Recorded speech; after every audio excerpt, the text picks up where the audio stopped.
There are people throughout history, and some of them in the world today, I should imagine, who are going through life and they suddenly arrive by surprise in what you might call the ultimate place. And it's so different than what they were before. It's just incredible. And it's lovely to hear about these things, and it's encouraging. But really, that's not the way for most of us. For most of us, it's a journey of discovery. But where does this journey of discovery end? I've mentioned this before, but really, where we end up is in the place that is described as non-dualism. And people who are into non-dualism would say, well, there's no such thing as non-dualism or dualism either, when they get there. But if I can just talk a little bit about that today, you'll see that really that is the place where we go. Whether we want to or not. Even on our last breath, we'll go there. And we'll know what that is instantly. So what does it mean, non-dualism? It means not two. It means there's one thing, you know. And rather than, I'm a person who likes to pick up passengers along the way. And that's the honest truth about the way I speak and the way I write, the way I communicate, is I always feel very sympathetic with people who are really at the bottom rung and they don't even know how to get off the floor. So I don't like to exclude groups in my talks. I've been on the floor in my life. I know what it's like to suffer. I know what it's like to think that there's no way out, and there's nothing worse than that. I mean, it's bad enough that things are bad, but if you start thinking there's no way out, that's very depressing.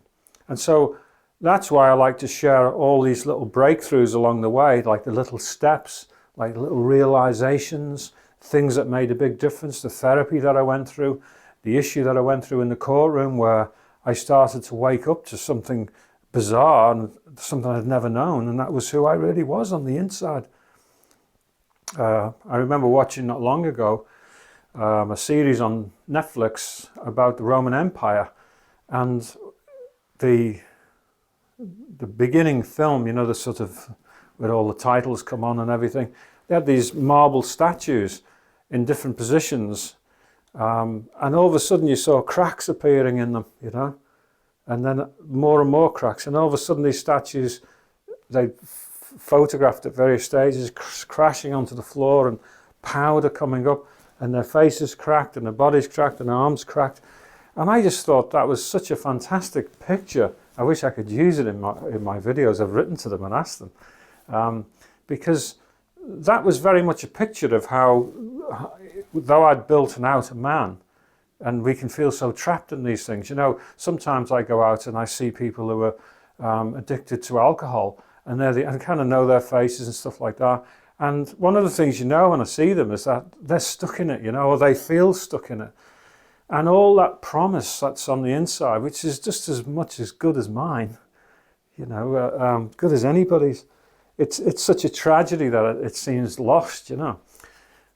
And the reason why I love those statues falling like that is because that's what happened to this outer man. It just crashed, and you know, the real thing came forward, and then had to make a further journey towards the things that I've learned. And the other thing is, like, you know, when we have a cure for something, we don't keep it to ourselves, do we? You know, if I've found answers for all the little steps along the way, and there have been many, many steps in my life, it's been a long journey, then if I share that, then it's going to help somebody. And so, because it's a cure, you know, like somebody might be a heart surgeon, but they're not above giving somebody a headache tablet, you know, we don't get above anything. And so that's why I cover the whole ground, you know. But it is important at some stage to point towards the end, you know, where this goes, you know. And even if you don't understand it, at least somebody said it, because nobody said it to me. You know, I wish they had, but I just didn't hear about these things. I found them my own way, by revelation. It was a bit bonkers, actually, the way I found out things. Anyway, the whole idea of the word non-dualism is not two, okay? And so just go with me on this. In life, we look at everything in relative terms. So for instance, you lived in a village with lots of people and the food was there and life is easy. You didn't really work as such. I mean, you wouldn't really know what the word holiday meant because you're not working to have a break on a holiday. You know, if there was no up, we wouldn't know what down was. And there's all these different, it's hard to understand this in a way, but the more you look at it, the more you know it's true. That the human mind is judging all the time, up from down, good from bad. Oh, I better be like this and I better not be like that. I ought to behave in this way but not behave in that way. This is the right way, this is the wrong way. And we don't even realize it, but the mind is steeped in what you call dualism. It's steeped in relativity.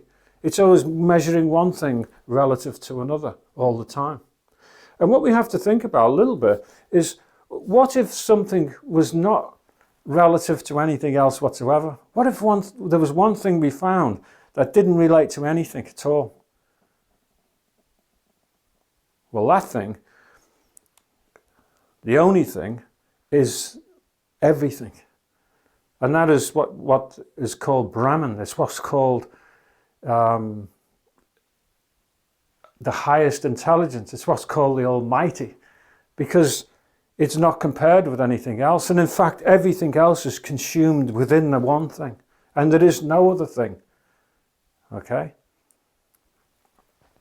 And by its definition, it's not a mental thing, because the mind can't cope with that. And what I mean by that is there are people all the time who are very gifted, they've had visions, they've had dreams, but what they do is they find themselves being a seeker. They're seeking after the ultimate, they're looking for enlightenment, they're looking for the place where, yes, I finally, you know.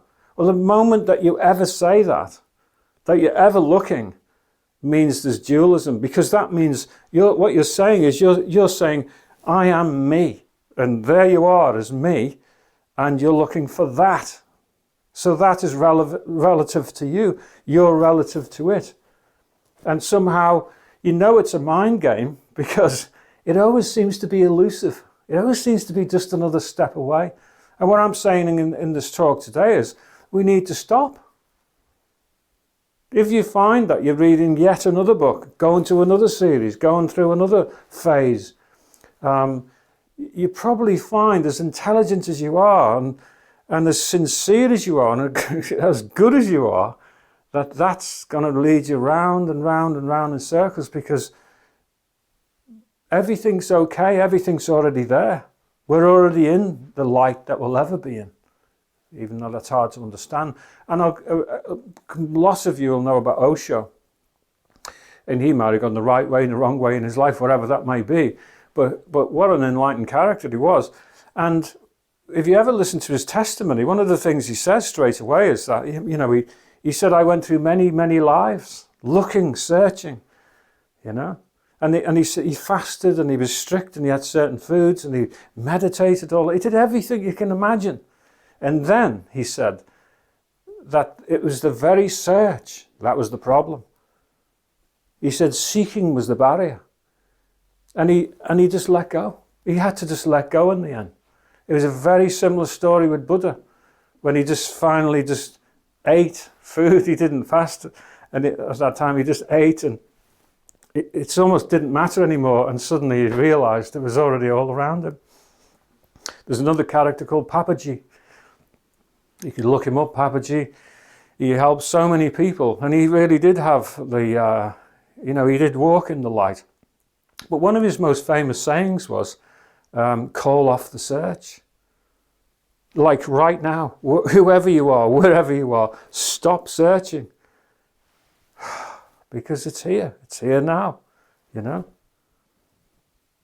You see, when we say to ourselves that this is me, okay, then what we're always doing all the time is saying is something is not me. If you're ever saying that this is me, then other things are not me. And in fact, you're saying what the very thing you're looking for is not you. And that's straight away you're into dualism. Straight away you're into relativity. But the truth is, we are part of what everything is. We are a part of that, just like everything's a part of that. And so because we're already a big part of it, and there's no separation, then in a sense, in that sense, there is no me. We're not really there. We're already part of everything. And that makes all the difference in the world. Now, I've said some things here that might be very difficult to grasp, because in actual fact, nobody can explain these things, and they're impossible to explain. But somebody has to say it. And although it's very difficult, and this is not by far from the most perfect thing I've ever said in terms of accuracy, this is about as good as I can say it right now, is that we're not separate. We're already joined. And this is it. This is it.